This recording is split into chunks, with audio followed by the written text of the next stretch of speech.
Many of you know that at the end of June, I went to the Unitarian Universalist General Assembly in Louisville.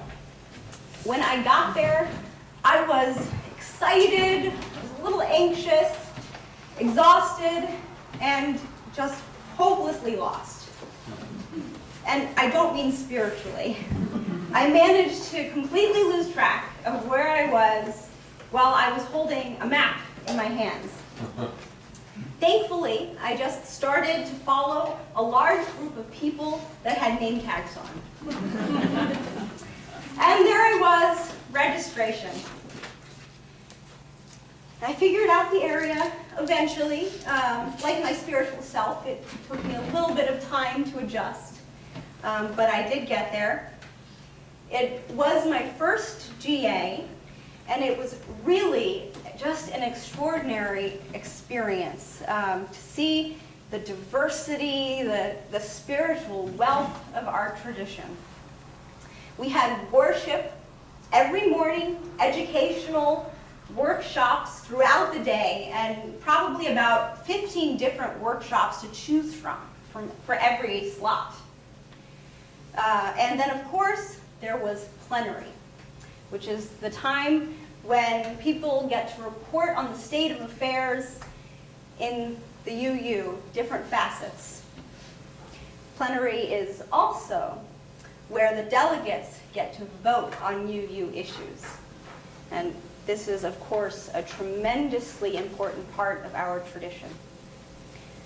So, education, exploration, spiritual growth, social action, and the democratic process. Truly a UU Garden of Eden. Enrichment at its very best. But paradise only lasts 4 days, and so now I process the experience in gratitude. And the question becomes what pieces I take with me to my life and to the congregations and people that I serve. What struck me about this diversity were the ways that people defined church, because it had implications for a lot of the ways that we think and approach our faith. What is church? What do you hope to get from church? On this point, I found an interesting generational gap. I'm going to generalize here some, but most of the people that I encountered below the age of 40 had a spiritual approach to faith, where humanism informs and shapes the internal and external manifestations of faith. But for the older generations at General Assembly, especially those who've been UU for a long time, I found that there was a very concrete and specific idea of humanism that was the defining component of church.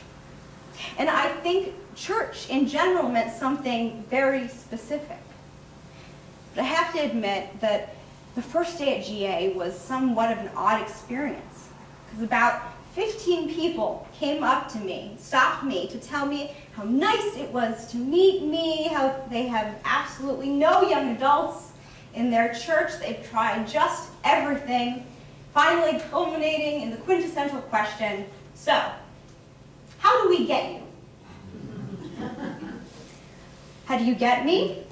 Well, that depends. Are you shopping for 4'11" intern ministers? Because if so, I'm afraid I'm taken. Don't worry, I didn't actually say that to them. But as you can imagine, I was slightly taken aback by this. I did share that I was planning to be a minister and that I worked for 2 congregations in Rochester and in Canandaigua. And by the end of all these people coming up to me, I had a solid spiel. But when I met with other young adults at GA, every one of us had had this same experience. And many of the young adults there were seminarians, intern ministers like me, religious educators. But for many of my colleagues, they felt that people valued their age over the fact that they were future leaders of the movement, that churches were shopping for young adults. And when people from every area, every church congregation size asked, "Why aren't more of you coming to church?" many responded with, "Well, you're asking the wrong people because we are going to church." And many of us are leading church.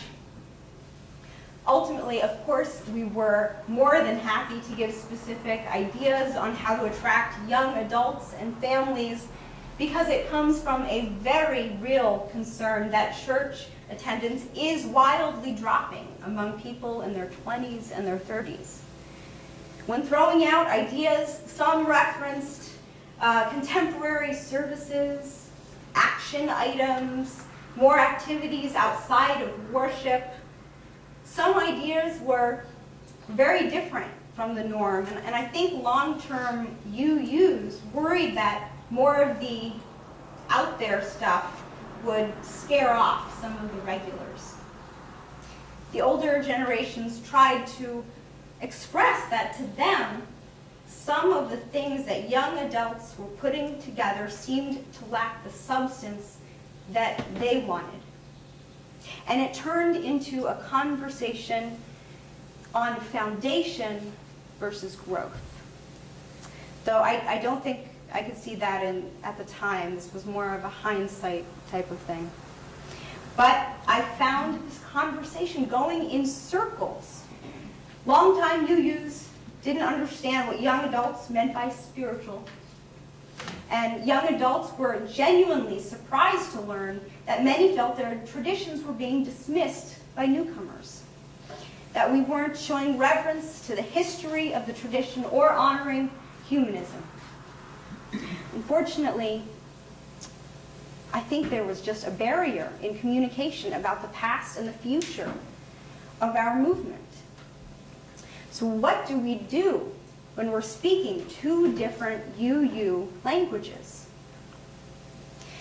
I want to share a story from GA that I think gets to the heart of this miscommunication. A youth group director spoke to the crowd about teenagers that she worked with, how most of her hard work goes unnoticed, how teenagers are devalued because their relationship to UU isn't completely evolved. And finally, she shared the experience of getting to go to a youth conference with her youth group. Over the course of this conference, they were asked to put together a worship service in a matter of hours. And lo and behold, a few hours later, they put together a beautiful service. They didn't present a sermon to the group, but there wasn't a need. In the youth group director's words, they were the sermon. Something about that sentence just moved me, almost to tears. Because the intangible idea of being a sermon is a driving force for the future of our movement. And a language in and of itself, one that everyone can learn. I'll try to explain my interpretation of this idea. One of the youth groups that I've worked with in the past few years showed me how to be their sermon almost every time that I saw them. They met frequently and got such joy from the friendship that they found in each other. But their meetings were about much more than fellowship. It was about creating a space where every single one of them could find out who they were in their own way. One of the youth for this sermon, I'll call her Mary, has autism and severe social anxiety. And every time she got nervous as she tried to express a thought or an idea, not only were the kids patient, but they creatively helped her to empower herself. They treated each other like family and continually sought to help each other develop, because each of them had a little nugget of truth in their minds that guided their actions. This youth group lived our values, and they showed us that church is not just worship or even the activities associated with it. And when they put together a service of their own, they continued to show that those values. The service that they put together was lovely, but in a way, I see it sort of as irrelevant. It was great for the adults to see what they were up to, but the important piece was the process that they lived. When Mary had ideas that she was too afraid to share, another youth offered to sit with her privately and help her to find a way to comfortably bring them to the group. They agreed on writing down her ideas and reading them. And the group found ways to use every single one. Not out of obligation. They wanted to. Mary couldn't participate in the service itself because she was out of town. But the youth went out of their way to make sure that Mary's voice was present in the service and in the process. Do they have a theology carefully worked out? No. But they do have something clear in their minds that they live by every day. They lived their sermon amazingly, even if they couldn't quite explain on paper what their sermon said. The kids in our congregation have some similarly wonderful stories, but hopefully you understand it would be pretty much impossible for me to present those stories anonymously. But I think youth and kids help us to understand how we live our sermons too. Maybe it's because there's a little piece of humility in every child that subconsciously knows they're still developing. And so the best way to show who they are and what they stand for is to do it in outward expression. But I think that's the big secret that we sometimes forget. We're still developing too. And as we develop, so too do our sermons. That's what makes living our sermon possible, because it's not stagnant or motionless. It evolves, it creates, it moves. And our sermon is not an inflexible belief system. It hopes, it thinks, and it feels. It's why we're Unitarian Universalists, because it's specific to you. It's engaging your sermon every day and living the fruit of knowledge that guides your head and your heart. What distinguishes us as adults is that we have more tools at our disposal to make this venture. At first glance, this appears to be a more abstract, spiritual approach. So what does this mean to the concrete thinker among us? Those who gain spiritual nourishment from a humanist approach presented through rational and thought-provoking communication. I know many of you are here today. Unfortunately, I can't tell you exactly what that looks like, because as most of you probably know, that's not my personal sermon. But if I can make some educational guesses, I think it includes living a life that continuously shows how reason and a code of ethics lead to compassion. A life that shows the logical flow and interdependence of human behavior and thought and the benefit of compassionate engagement.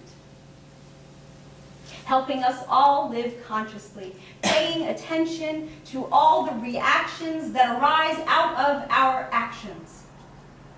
But the specifics will look different for every individual.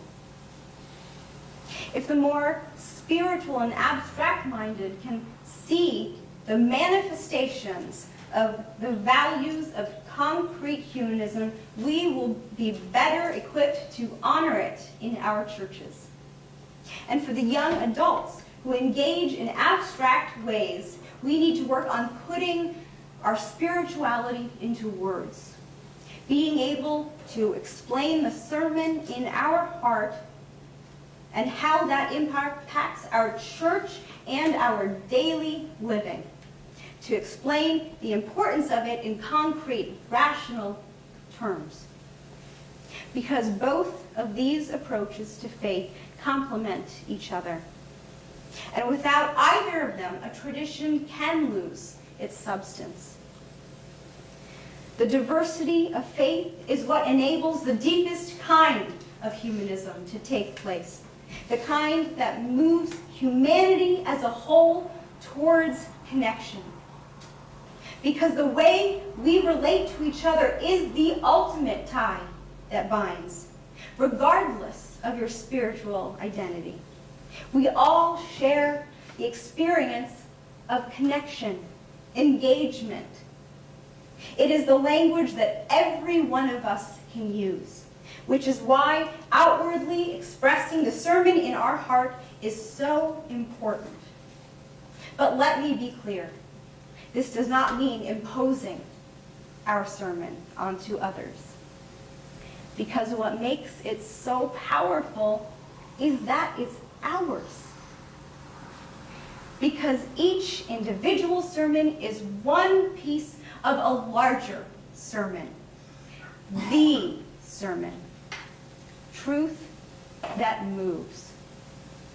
Together, our sermons create the sermon that bends towards justice. Christian circles might call this the Holy Spirit, a force that drives us all. Because the shared experience that resonates with our individual sermons creates something even more powerful. When we live our individual sermons in our everyday lives, we create that ultimate truth, that all people of a community together, when truly living their sermon, make up a connected divine essence. The sermon is truth with a capital T. It's an entity that is larger than any one of us, and it's hard for us as a community to define, because we each have so many different theologies and spiritualities. We don't rely on a concept of God, but there are larger truths, larger forces that guide us. For us, whether our sermon is non-theism, theism, Christianity, Judaism, paganism, humanism, or even anti-isms, our theology come together in expression and create that holy essence of the human experience.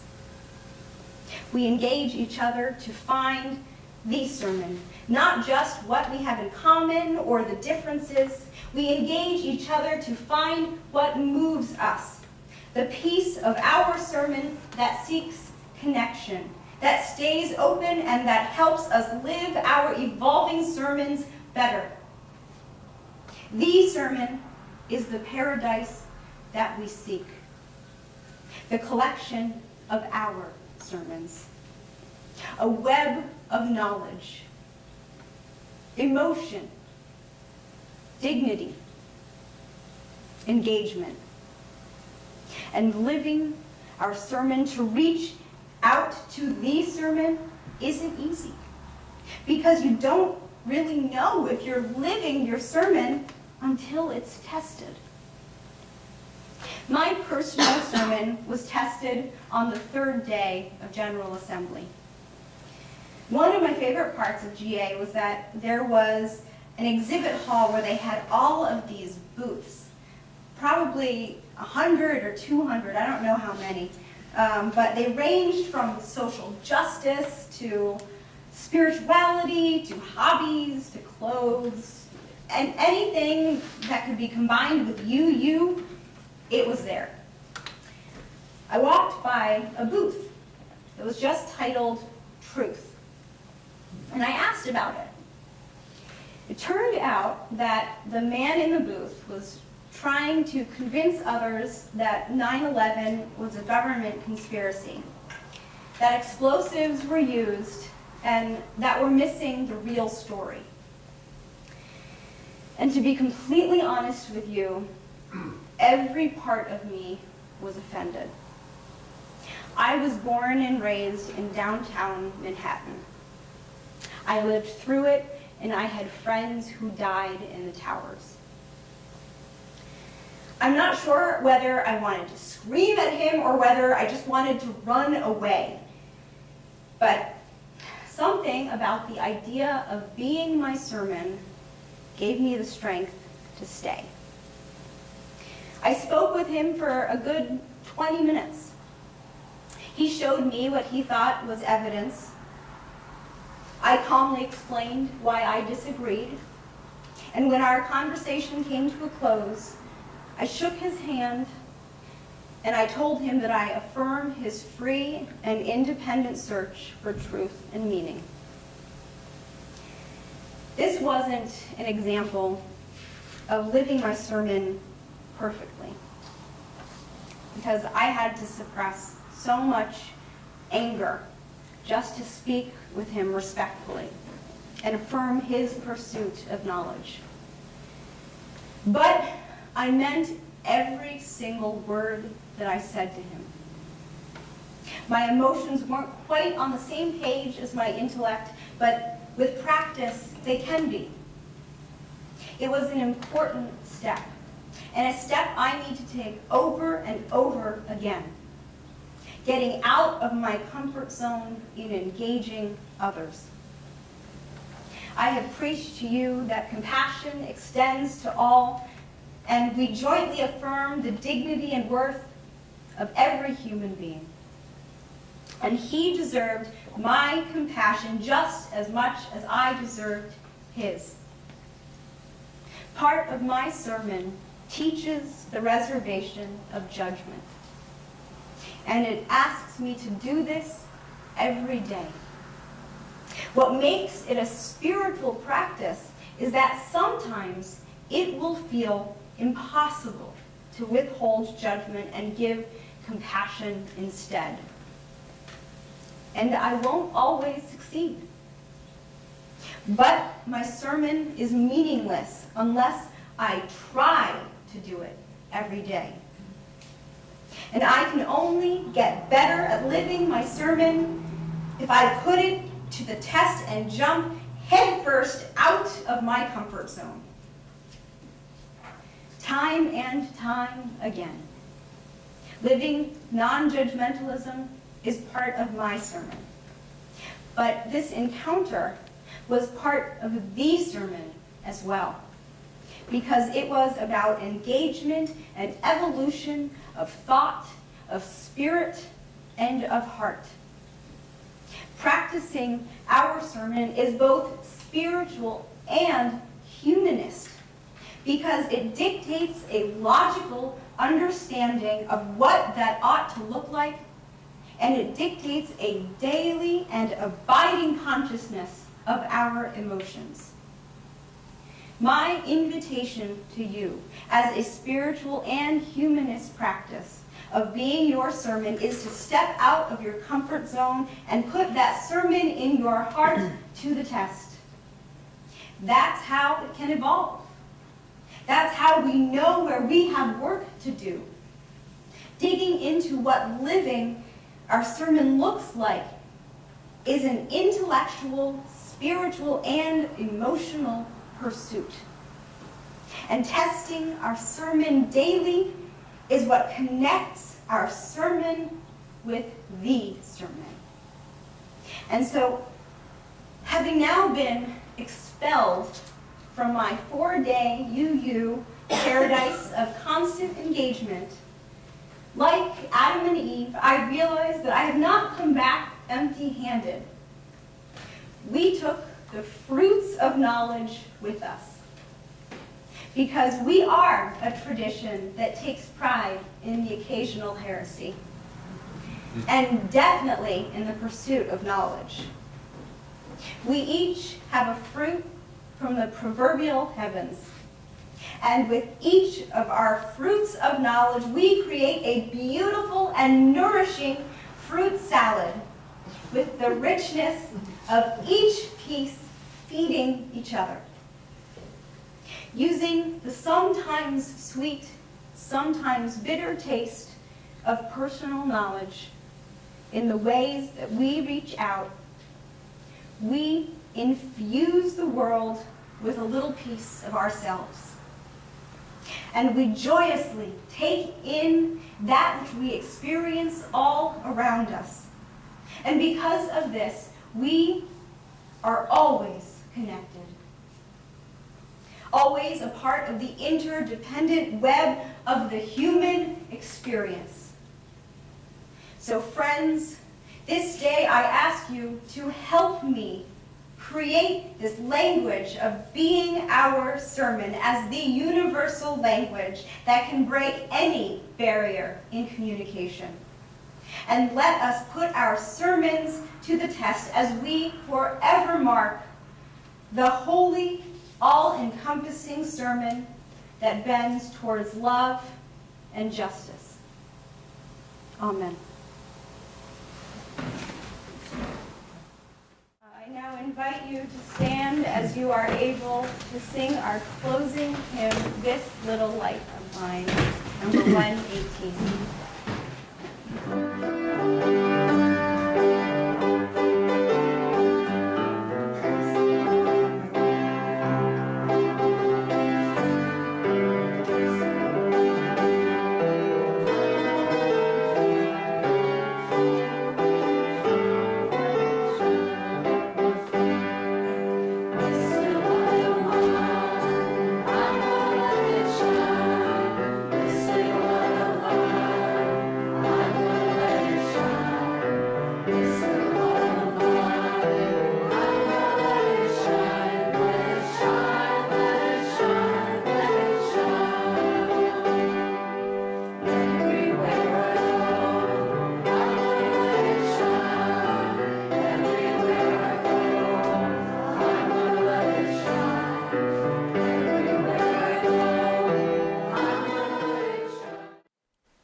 Join us for worship every Sunday at 10 a.m.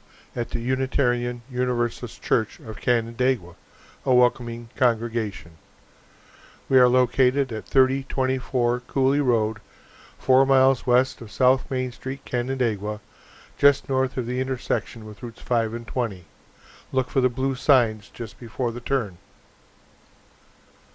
Your comments about this program or questions about the church are welcome at 585-396-1370 or at our website, www.canandaiguauu.org.